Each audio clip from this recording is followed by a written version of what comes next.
morning, guys. This is Kim, the Crafty Nomad, and it is hashtag kimcember. I'm sorry, I am a day late. I meant to do this yesterday for my giveaway. But before I get to the giveaway, I am going to share with you guys on this video what got me into crochet and knitting. I think with knitting, it was just something that I wanted to learn. And both of them, actually. I wanted to learn to knit. I wanted to learn to crochet. And with knitting, I literally taught myself. And if you've been watching my channel, I've told this story before, but it's been a while. So I'm trying to be like Terry over at the Yarn Joy podcast and share a little bit more about my crafty journey during my birthday month. And so, again, I forgot to say, today is Vlogmas day 7, by the way, and we are barreling toward Christmas.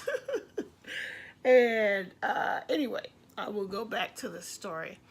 I started knitting, I think I was maybe either in college or maybe even still in high school when I taught myself. I really can't remember how long ago I taught myself, but I know this, and I'm going to date myself. Woolworths was still open. Now, if you know what Woolworths is, you're just about as old as me or older. And it was still open. It wasn't like it, by the time I was teaching myself, Woolworths was not like it is, like it used to be. It was already going down, but they had everything in that store. From, you could buy pet fish, you could buy makeup, you could buy toiletries, you could buy even like a nightgown, and you could sit at the lunch counter back in the day. But I think by the time I taught myself, the lunch counter was gone. They still sold food up in the front, but they didn't have a full-blown counter like they used to. But I bought, I'm pretty sure, some Red Heart yarn. They had a whole section of Red Heart yarn and little booklets on how to teach yourself to knit or crochet. And I taught myself to knit. And I feel like, I don't know, I think I taught it and then let it go and then came back to it later. I know that when I first started, my grandmother was still alive, because I remember making a pair of little slippers for her. So I'm pretty sure she was still alive, but I think I stopped for a long time. Now, crochet was a little more elusive for me. I tried and tried and tried, and I just was not able to teach myself how to do it. And then at this point, it's probably about 12 years ago, I was going through a really, really, really tough time. Had suffered a really incredible loss, and I was just at home. And at that time, for some reason, my brain just needed to focus on something else.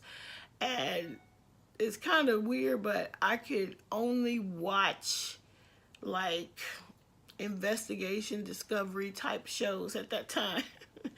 I could only tolerate that. I couldn't tolerate sitcoms. I couldn't tolerate Hallmark movies. I couldn't tolerate any of that stuff.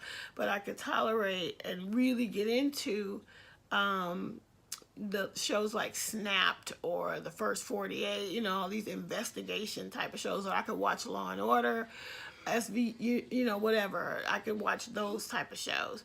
And the other thing that I could do was, I literally was finally able to teach myself how to crochet. And all of this from books, because this was pre-YouTube. And maybe YouTube might have existed back then because it wasn't that long ago, but I wasn't into it. And I didn't understand how much I could learn from YouTube at the time. So again, I went and got Teach Yourself to Crochet or Learn to Crochet in a Day, some kind of book, and I taught myself to crochet. And I remember making a big granny square blanket, the ones where you just keep going and going and going. Hold on 1 minute. All right, I was about to sneeze and I didn't want to sneeze on you guys. So I'm back. And that's it. That is how I began. And I believe that when I was a very small girl, my grandmother at least taught me how to make a chain, because she definitely knew how to crochet, but I never knew how to make anything other than a chain. So that is how I really got into it. And over the years, once I learned how to crochet, I just became way more of a crocheter than a knitter. I can do both, but I love the quickness of crochet. I need a little bit more instant gratification than you can get sometimes with knitting. Like, I'm working on a sweater now, and it's gonna take me 100 years to get that sweater done. It's a worsted weight sweater, and it's just like you knit and you don't see any progress. But when you crochet, you see progress all over the place. Anyway, that's it. That's my story. So you see I have my hat on, and I'm gonna wear this little birthday hat every time I do a giveaway. So today's giveaway is going to be for this bag, and I'm gonna show it to you.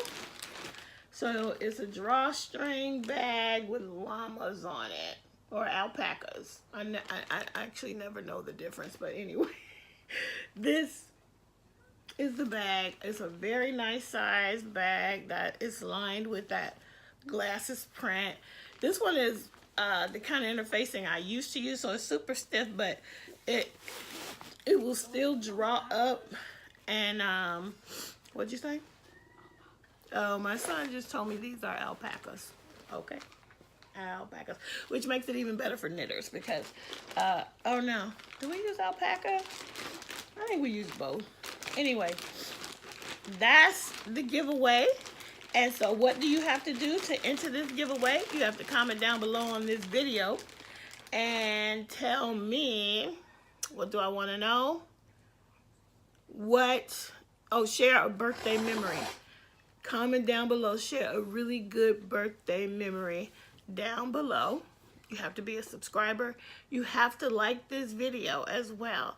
So comment down below, and you will be entered into my giveaway for Vlogmas Day 7, hashtag kimcember. And I will draw next Thursday and do another giveaway there. So anyway, I wish I had noisemaker so I can like have a little party here on the video, but best I can do for now. Maybe I'll have noisemakers next time. Anyway, guys, thanks for joining me for this Vlogmas Day 7. And if I said Vlogtober, please forgive me.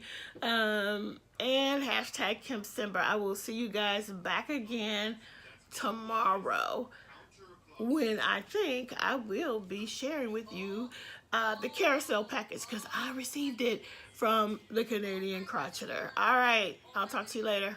Bye. One more thing before I go. I got a little happy mail, and I know what this is. I ordered this from the fabulous Gigi Gillespie of Diary of a Yarn Hoe. I love that name. Diary of a Yarn Hoe blog. But Gigi Made It on Instagram, and I have one of her t-shirts. But oh my goodness, you guys, she made some enamel pins. Oh, and I just have to show you. First of all, let's just talk about the fabulousness of the mailer. It has yarn balls on it, which I think is amazing. I'm sure that maybe they didn't think it was yarn balls, but those of us who are knitters and crocheters, we could see that, right? But would you just look? Would you just feast your eyes on that? Look at it. Ugh, it's too much glaring here, but can you see it? Oh man, this is an awesome enamel pen. I love her afro. I love all the yarn balls. Oh my gosh. And again, this is from Gigi Made It. She is at Gigi Made It on Instagram. She is Gigi Made It, all one word, on Facebook as well. And she has an incredible Etsy shop, which I don't know the name of right this second. But anyway, I got my pen and I wanted to share.